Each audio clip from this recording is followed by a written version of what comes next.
Hi there, my name is Katey Bourgeois, broker-owner of the Bourgeois Real Estate Group here in serving Martin and St Lucie County on Florida's beautiful Treasure Coast just north of Palm Beach. I'm a third-generation real estate broker, and contrary to what you might assume, I did not inherit a booming real estate business or top-producing agents to manage. My mom was exiting real estate and mostly retired by the time I had made the decision that it was time for me to get into real estate. So I did not have the benefit of working transactions with her and easing into real estate as she was easing out. I am sorry I'm not there today to speak with you in person, but I am here at the midwinter meetings, our winter meetings here in Orlando. And if you see me in the hallway or in another session, please don't be shy. Please come introduce yourself and let's exchange information and stay connected and let me know how I can help you in your business beyond the topic today of creating a budget. So I have a couple tips to share. First and foremost, I'd like to stress a couple things, but firstly, stop with the excuses. There are so many free resources for you to help get started. If you don't know where to start, just Google it. Your first attempt at creating a budget is not going to be perfect. It most likely is not going to be perfect. But you will end up with a general outline of what your expenses are and what you need to spend in order to generate more business.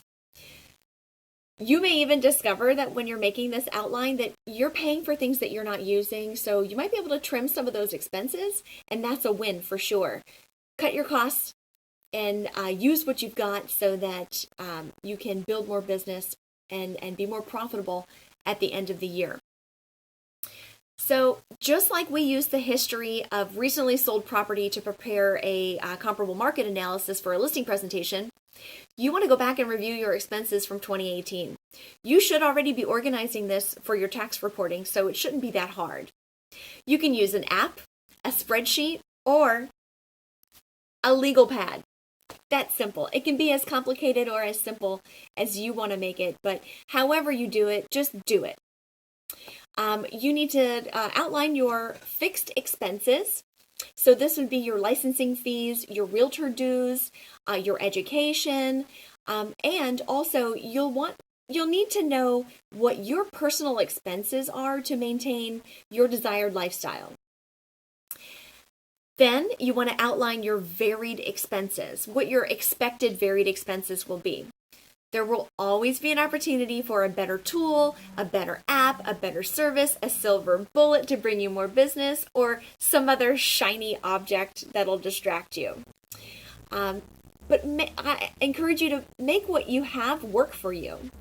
As a Florida Realtor dues paying member, we already have access to a lot of essential business tools that are provided with our membership. Use what you have before you make a purchase of something new.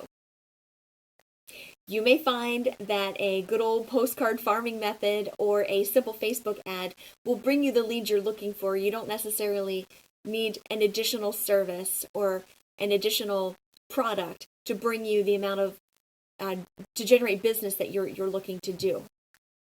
So also you want to control your costs. Don't allow your real estate business to become an expensive hobby. You want to think like a business. You are a business owner in the real estate profession. Treat it as so. I believe that your real estate business simply cannot spend what it doesn't have. So I stay away from high credit card balances.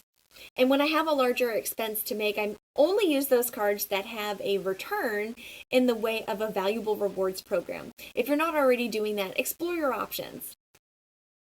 Once you have an outline for your budget, find a simple way to track your cash flow and stick to your projected budget.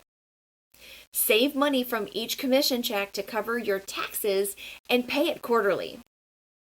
Consult a tax professional to provide you with the best possible tax positioning and planning.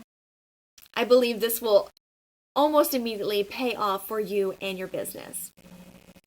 If you find you're struggling to maintain your budget and you have more business coming in, go ahead and examine that cash flow and revise your budget accordingly. Every 60 to 90 days is okay. If you're making more, you're going to be spending more. That's the nature of the business until you hit a certain threshold. There are plenty of resources and business books, real estate books out there, and I'll be happy to share any of those resources that I have with you. So reach out, certainly, and I'm happy to help you in your business. Just like setting annual goals, don't slow down once you start getting close to your goal. Examine your position and make changes as needed. Make sure you have a business plan. Make sure you have a budget. And make sure you have goals. If you don't have any goals for your business or income goals, you're kind of just working. So what's it all worth to you? Make sure that you've set goals and put some numbers on there. Make sure that there's some dollar signs next to your goals. Make sure there's timelines next to your goals. And create the budget that works with your goals or pushes you further beyond your goals. So hold on to the money that you can and spend it wisely. Make it work for you. Get return on some of the investments that you're making. And certainly get out there and crush it. 2019 is going to be amazing. I'm very hopeful for a prosperous new year. I wish you all much business success. And certainly if I can be of assistance, reach out to me.